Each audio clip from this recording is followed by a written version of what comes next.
Result आया JEE का। Result आया, जो टॉप 100 स्टूडेंट थे उन्होंने अपने डिजायर्ड कॉलेज भरा, उनको वो कॉलेज मिल गया, आईआईटी। पहला दिन है, क्लास में सब टॉपर्स बैठे हुए हैं, all India rank 1, rank 2, rank 3, जितने भी टॉपर्स उस क्लास में बैठे हुए हैं, क्योंकि वो डिजायर्ड कॉलेज में पहुंच गए अपनी रैंक अपनी रैंक को गेन करने के बाद। प्रोफेसर आया, प्रोफेसर ने कहा, सबसे पहले आईआईटी के बारे में बताया कि आप एक टॉप इंस्टीट्यूट में आ चुके हैं और इसके बाद आपको जिंदगी में पीछे मुड़ के देखने की जरूरत नहीं है। तो उन्होंने अपना आईआईटी का इंट्रोडक्शन दिया। उसके बाद बच्चों से इंट्रोडक्शन लेना शुरू किया। अब आप ध्यान से सुनिएगा, प्रोफेसर ने पहले बच्चे को बोला, tell me about yourself, who are you, where are you from. उस पहले बच्चे ने क्या जवाब दिया पता है? मैं यहाँ पर फिक्टिशियस हूं, मैं किसी का नाम नहीं लेने वाला ना। He was saying, sir my name is this, my all India rank is this and I am from this institute. इस तरह से इंट्रोडक्शन दिया। सेकंड बच्चे को पूछा, now tell me about yourself, sir my name is this, my all India rank is this and I am from this institute, this coaching institute. ऐसे करके उसने प्रोफेसर ने सबको पूछा क्लास में।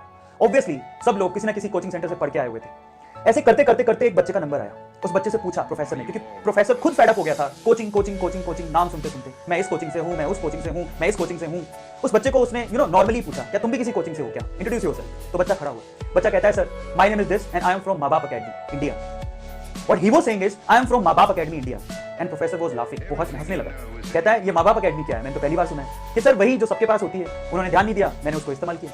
माँ बाप अकेडमी, मेरे माँ बाप, मेरे पापा ने मुझे पूरा सपोर्ट किया, मेरी मम्मा ने मुझे पूरा सपोर्ट किया, मैंने सेल्फ स्टडी की और मैं यहाँ पर पहुंच गया। तो प्रोफेसर उससे सवाल पूछता है कि तुमने फिर कोचिंग सेंटर ज्वाइन क्यों नहीं किया। बड़े ध्यान से सुनिएगा, सारी चीजें आएंगी जो सवाल लोग पूछ रहे थे, जिसके जवाब मैं आपको कहानी के थ्रू दे रहा हूं। प्रोफेसर उससे पूछता है कि तुमने कोचिंग सेंटर ज्वाइन क्यों नहीं किया।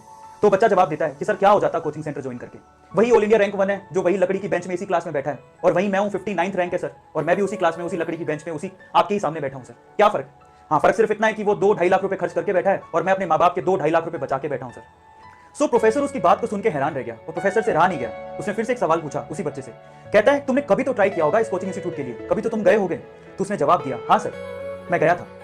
मेरे स्कूल वाले जो टीचर थे वो मेरे घर आए, मेरे पापा से मिले और उनको बोलते हैं कि आपका बच्चा बहुत होनहार है, इसके लिए कुछ करो, इसको किसी इंस्टीट्यूट में दाखिला दिलाओ, ये निकल जाएगा। पर मेरे पापा के पास इतने पैसे नहीं थे, तो उन्होंने अपना घर बेचकर थोड़े बहुत पैसों का जुगाड़ किया, थोड़े बहुत पैसे इकट्ठे किए और मुझे लेकर गए इस कोचिंग सेंटर में। मैं नाम नहीं ले रहा हूँ, लेकर गए इस कोचिंग सेंटर में। थोड़े बहुत पैसे साहूकार ने दिए थे, बाकी पैसे वो महीने भर बाद देने वाला था। मेरे पापा ने कहा कि 1 महीने बाद मैं आपको सारी फीस दे दूंगा, ये पैसे रखिए और मेरे बच्चे को एडमिशन दीजिए।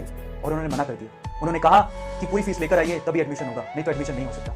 मेरे पापा और मैं उस इंस्टीट्यूट से बाहर आ गए और मेरे पापा की जो हालत थी उसको देख के मुझे ऐसा लगा कि शायद कुछ गलत हो रहा है। मैंने अपने पापा से कहा कि पापा रहने दो, कोई फर्क नहीं पड़ता है, मेहनत करूंगा खुद से, ट्राई करता हूं खुद से, हो गया तो ठीक है, नहीं तो खेत तो है ही ना पापा, अपन जोतेंगे, आईटी से कम थोड़े ही है। सो ये बात कहकर हम दोनों घर पे चले गए। मेरे पापा ने मुझे बहुत मेहनत करवाई, जो बुक मैंने मांगी वो मुझे दी, मेरी मम्मा ने मुझे घर का खाना खिलाया, मैं घर पे ही रहा, अपने कॉन्सेप्ट क्लियर किए, मैंने दिन रात पढ़ाई की अपने पापा के सपने के लिए, और आज मैं यहाँ हूँ।